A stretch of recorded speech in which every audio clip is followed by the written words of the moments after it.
Okay, Kaalan. Gusto ninyong malaman kung bakit walang humpay ang pagtaas ng presyo ng elektrisidad sa ating bansa.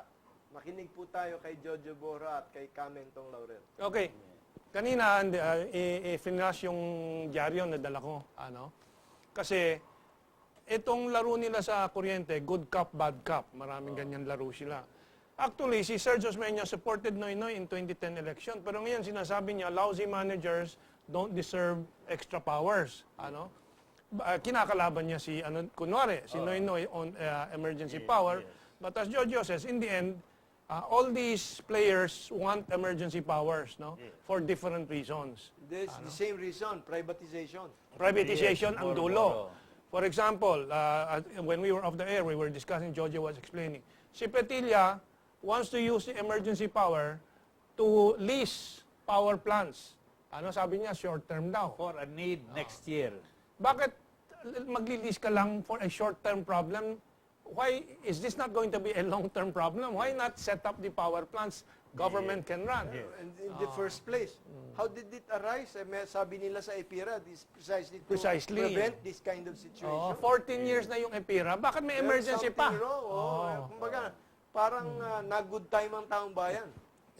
Kailangan, kahit sa buhay natin, we have medical emergency and so on. That's why we have savings. Meron tayong savings tinatabi, insurance. Ang power industry, ang planning ng power, meron din laging surplus yan, capacity, for emergency, di ba? Dapat may insurance. At may insurance nga dapat. Sa halip na may insurance, hindi, opposite. Okay. Tumaas ng tumaas, tapos tayo pa rin na magbabayad, walang insurance company na magbabayad. Even the government, who should have made exerted efforts to cut down the price of electricity, to control production of power, has done the opposite.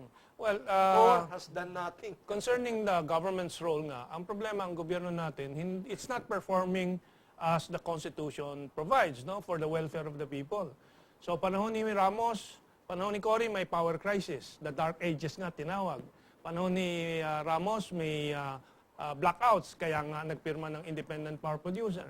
Panahon ni Gloria Arroyo, may EPIRA na, pero nagkakaroon ng power crisis, kaya ilang power summit si Gloria Arroyo. Meeting. Darker ages.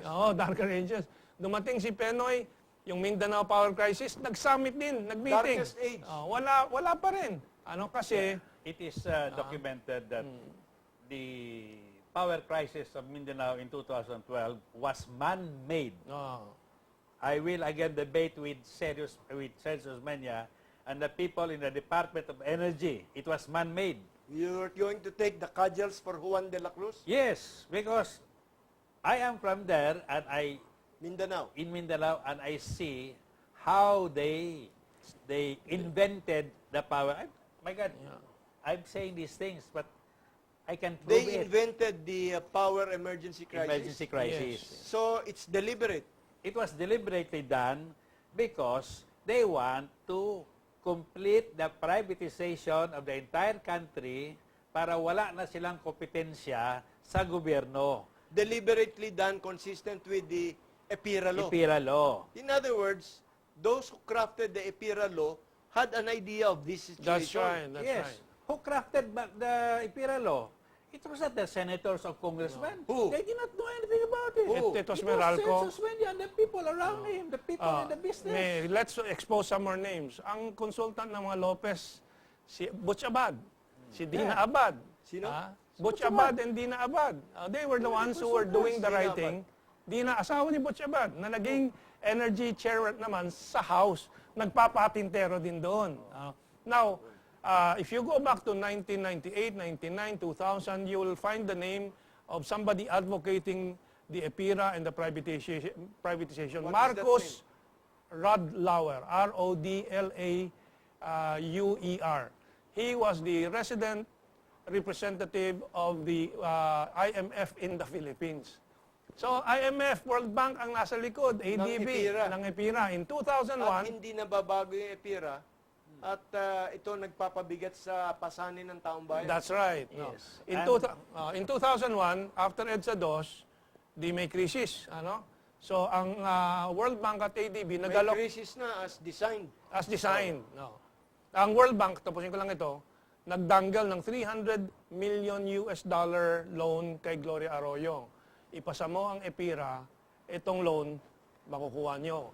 Kaya, utos ni Gloria, dahil boss yan noon ni Belmonte nagmudmud din ng tigkakalahating milyon, and I can say this on TV and in public, corrupt yan si Belmonte at siyang nangorap ng mga congressman noong 2001, nagbigay tigkakalahating milyon. The evidence we can present is Congressman Magtubo, party list congressman, who, upon receiving it, exposed it. You made a very Nasa serious dyaryo yan. charge. Yeah. That's a very serious charge. Yeah. Can you prove that in court?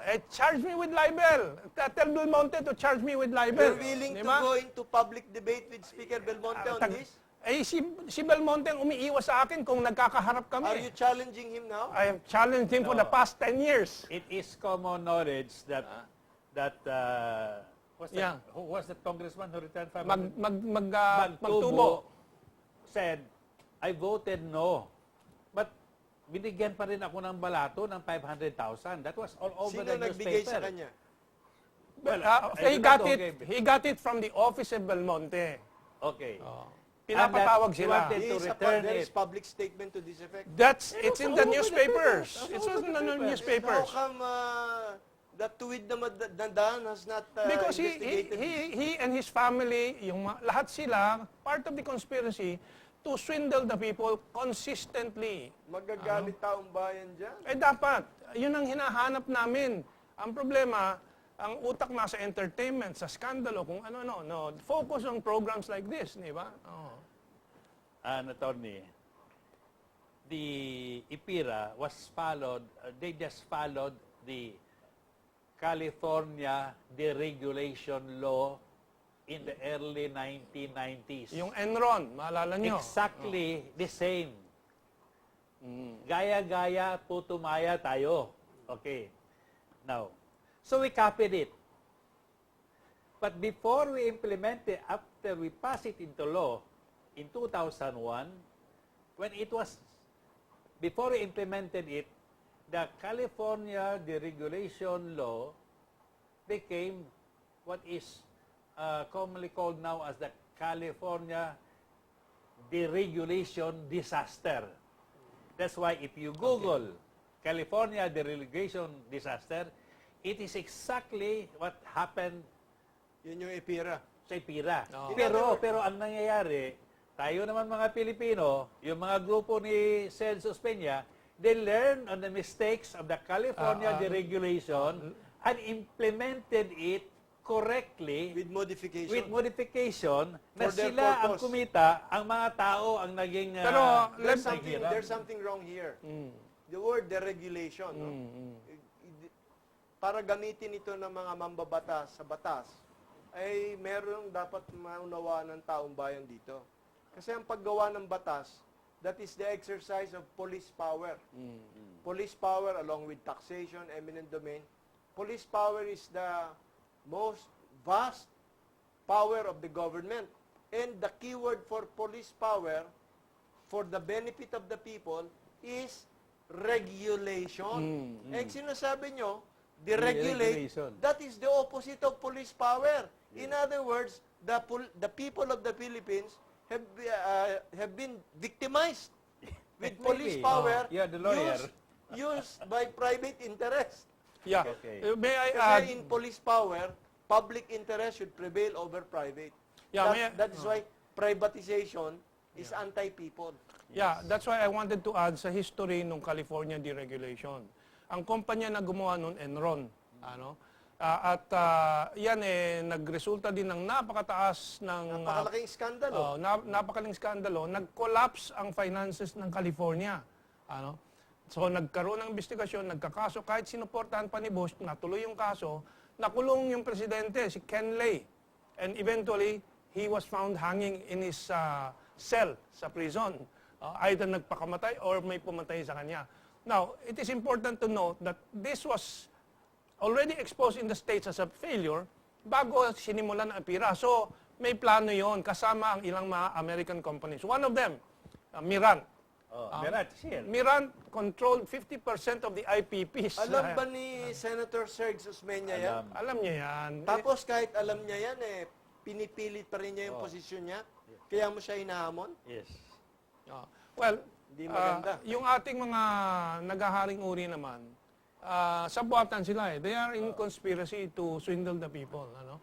Especially after 1986. Kung baga, sa rough estimate mo, Jojo, dahil dito sa EPIRA, magkano ang Sasauli. nadagdag Okay. na I'll tell you. gastusin ng taong bayan? Yung By- kabuuan, para mas madaling matandaan. Let's start with Meralco because Meralco is about 60% of the business of electricity. Ano kasing ginagawa? What is given to Meralco is given to the entire industry all over the country.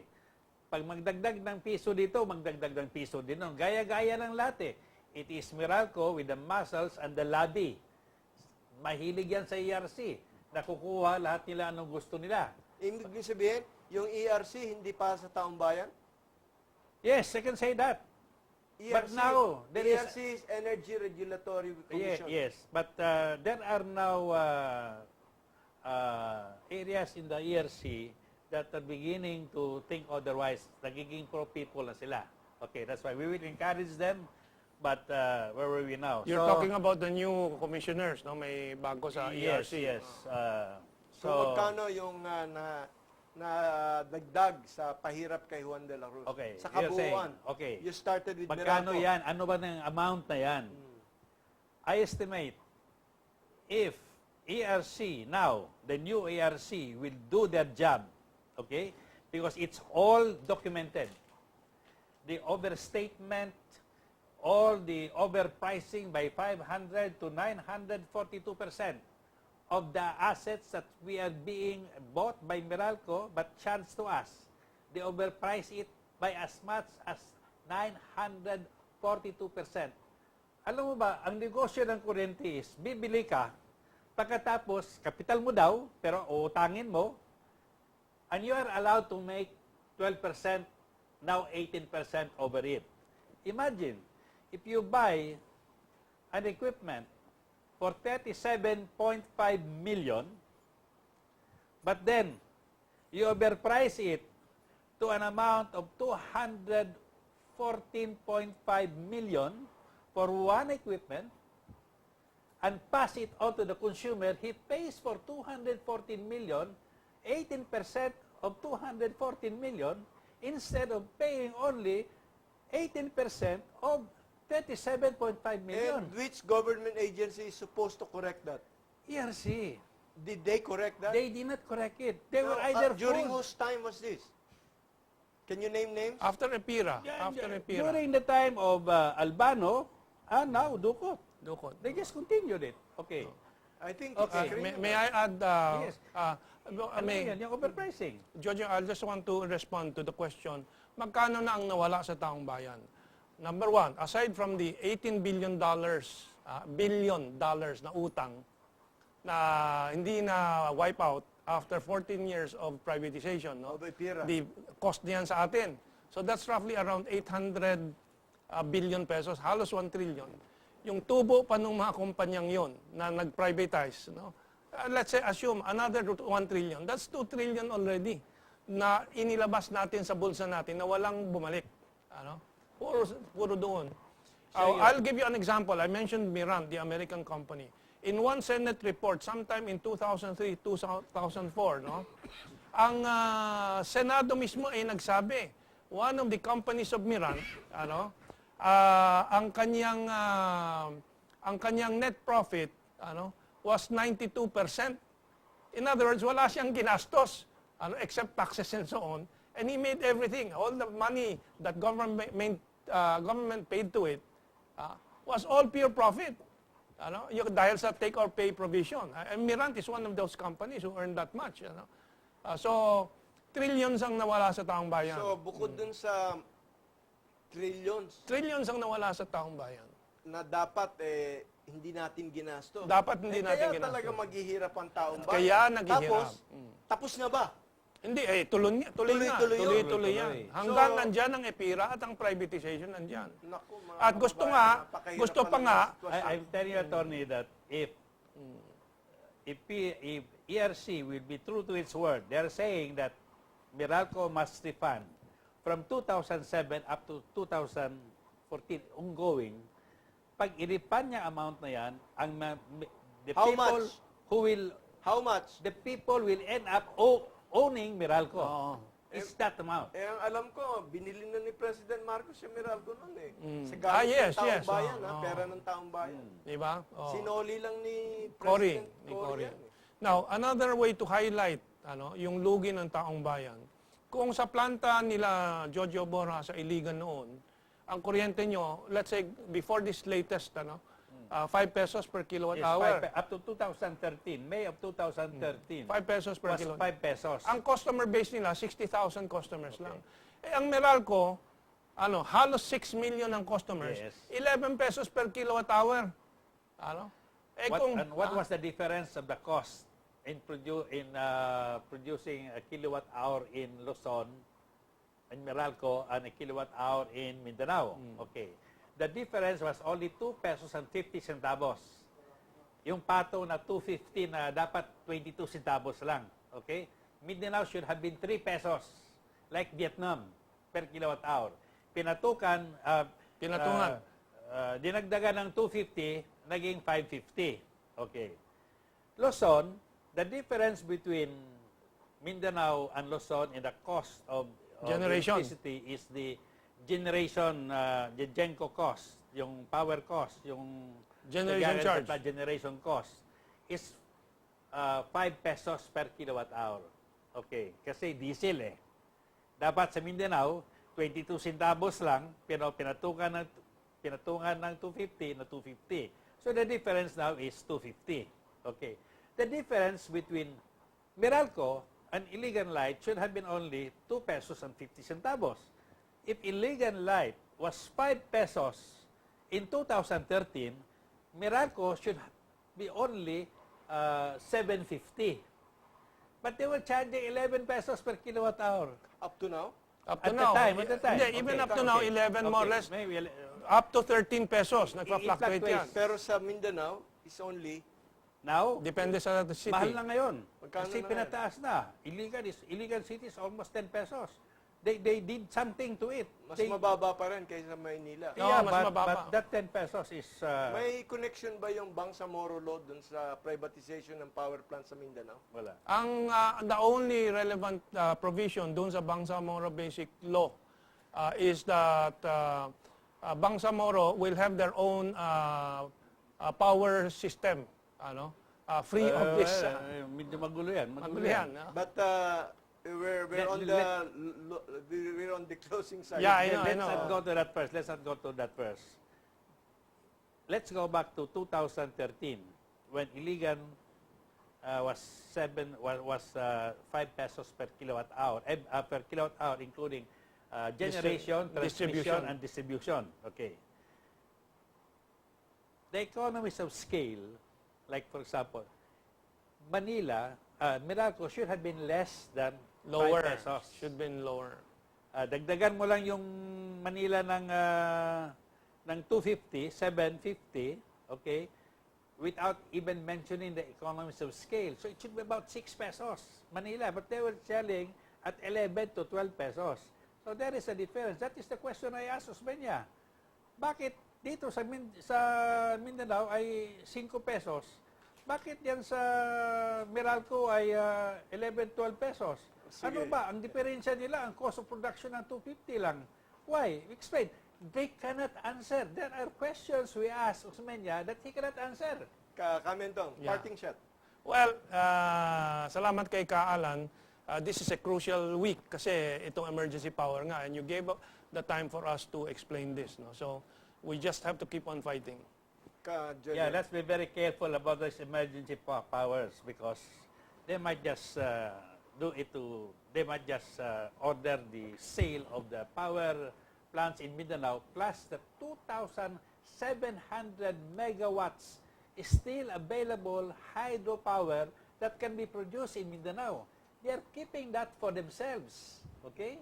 Okay, thank you. Thank you very much, Jojo, Ka Mentong. Alam na po Thanks. natin kung anong hamon ni Jojo Borja kay Senator Serge Susmeña. Public debate daw po kayo dito sa kuryente. Si Ka Mentong, hinahamon si Speaker Belmonte. Willing po tayo mag-host niyan dito. Kaya lang isang oras lang, ha, tsaka walang pikunan. Oh. Hanggang sa muli po, ito po ang inyong abang lingkod, nagsasabing, gumising ka, bayan.